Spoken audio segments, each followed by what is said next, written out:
Good morning. Today we are jumping into chapter 12. The fish spear didn't work. He stood in the shallows and waited again and again. The small fish came closer and closer, and he lunged time after time, but was always too slow. He tried throwing it, jabbing it, everything but flailing with it, and it didn't work. The fish were just too fast. He had been so sure, so absolutely certain that it would work the night before. Sitting by the fire, he had taken the willow and carefully peeled the bark until it had a straight staff about 6 feet long, and just under an inch thick at the base, the thickest end. Then, propping the hatchet in a crack on the wall, he had pulled the head of the spear against it, carving a thin piece off each time until the thick and tapered down to a needle point. Still not satisfied, he could not imagine hitting one of the fish with a single point. He carefully used the hatchet to split the point up the middle for 8 or 10 inches and jammed a piece of small wood into the split to make it a two-pronged spear, with the points 2 inches apart. It was crude, but it looked effective and seemed to have good balance when he stood outside the shelter and hefted the spear. He had worked on the fish spear until it had become more than just a tool. He'd spent hours and hours on it, and now it didn't work. He moved into the shallows and stood, and the fish came to him. Just as before, they swam around his legs, came to them almost 6 inches long, but no matter how he tried, they were too fast. At first he tried throwing it, but that had no chance. As soon as he brought his arm back, well before he threw, the movement frightened them. Next he tried lunging at them, having the spear ready just above the water and thrusting with it. Finally, he actually put the spear in the water and waited until the fish were right in front of it. But still, somehow, he telegraphed his motion before he thrust, and they saw it and flashed away. He needed something to spring the spear forward, some way to make it move faster than the fish, some motive force. A string that snapped, or a bow and arrow, a thin, long arrow with the point in the water and the bow pulled back so that all he had to do was release the arrow. Yes, that was it. He had to invent the bow and arrow. He almost laughed as he moved out of the water and put his shoes on. The morning sun was getting hot, and he took his shirt off. Maybe that was how it really happened, way back when. Some primitive man tried to spear fish, and it didn't work, and he invented the bow and arrow. Maybe it was always that way. Discoveries happen because they needed it to happen. He had not eaten anything yet this morning, so he took a moment to dig up the eggs and eat one. Then he reburied them, banked the fire with a couple of thicker pieces of wood, settled the hatchet on his belt, and took the spear in his right hand and set off the lake to find wood to make a bow. He went without a shirt, but something about the wood smoke smell on him kept the insects from bothering him as he walked to the berry patch. The raspberries were starting to become overripe just in 2 days, and he would have to pick as many as possible after he found the wood. But he did take a little time now to pick a few and eat them. They were full and sweet, and when he picked one, two others would fall off the limbs into the grass, and soon his hands and cheeks were covered with red berry juice, and he was full. That surprised him, being full. He hadn't thought he would ever be full again, knew only the hunger, and here he was full. One turtle egg and a few handfuls of berries, and he felt full. He looked down at his stomach and saw that it was still caved in. Did not bulge, but bulge out as it would have with 2 hamburgers and a freezy slush. It must have shrunk. And there was still hunger there, but not like this, not tearing at him.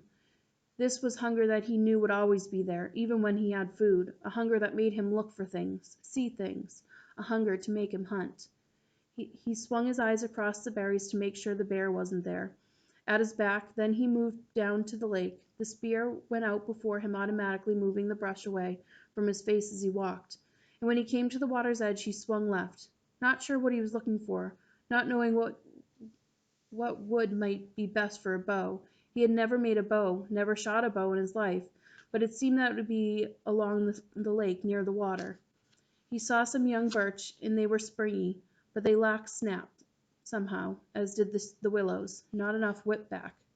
Halfway up the lake, just as he started to step over a log, he was absolutely terrified by an explosion under his feet. Something like a feather bomb blew up and away in a flurry of leaves and thunder.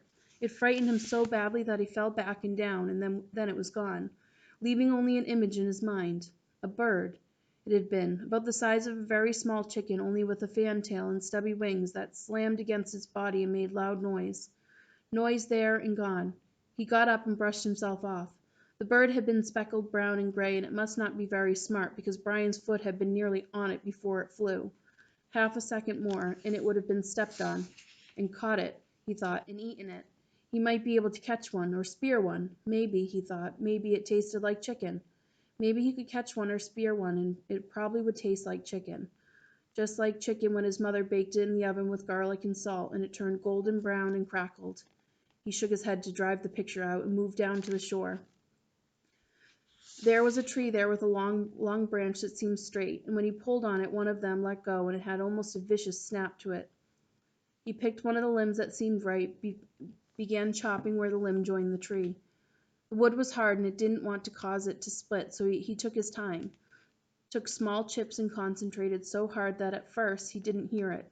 A persistent whine, like the insects, only more steady, with an edge of a roar to it, was in his ears, and he chopped and cut, and was thinking of a bow, how he would make a bow, how it would be when he shaped it with the hatchet, and still the sound did not cut through until the limb was nearly off the tree, and the whine was inside his head, and he knew it then. A plane. It was a motor, far off but seeming to get louder. They were coming for him. He threw down the limb in his spear, and holding the hatchet, he started to run for camp. He had to get fire up on the bluff and signal to them, get fire and smoke up. He pulled all of his life into his legs, jumped logs, and moved through brush like a light ghost, swiveling and running, his lungs filling and blowing, and now the sound was louder, coming in his direction, if not right at him, at least closer. He could see it all in his mind now, the picture, the way it would be. He would get the fire going, the plane would see the smoke and circle once and then again, and waggle its wings. It would be a float plane, and it would land on the water and come across the lake, and the pilot would be amazed that he was alive after all these days. All this he saw as he ran for the camp and the fire. They would take him from here, and this night, this very night, he would sit with his father and eat, and tell him all the things. He could see it now. Oh yes, all he ran in the sun, his legs liquid springs. He got to the camp, still hearing the whine of the engine, and one stick of wood still had good flame. He dove inside and grabbed the wood and ran around the edge of the ridge, scrambling up like a cat, and blew and nearly had the flame feeding, growing when the sound moved away. It was abrupt, as if the plane had turned.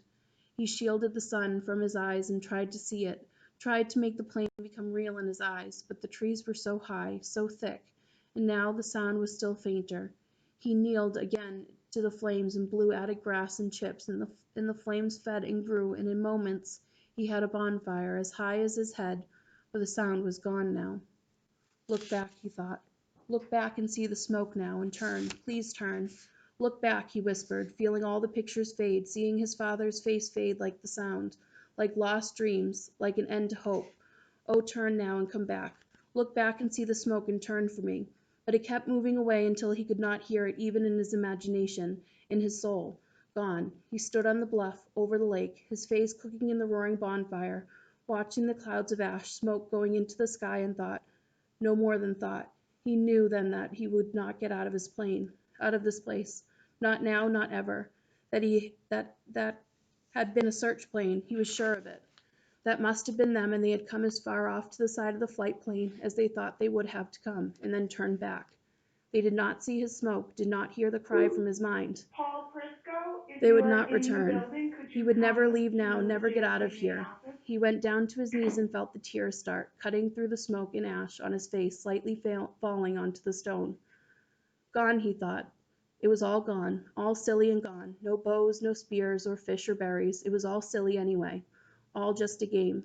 He could do a day, but not forever. He could not make it if they did not come for him some day. He could not play the game without hope, could not play the game without a dream. They had taken it all away from him now. They had turned away from him, and there was nothing for him now. The plane gone, his family gone, all of it gone. They would not come. He was alone, and there was nothing for him. That's the end of chapter 12.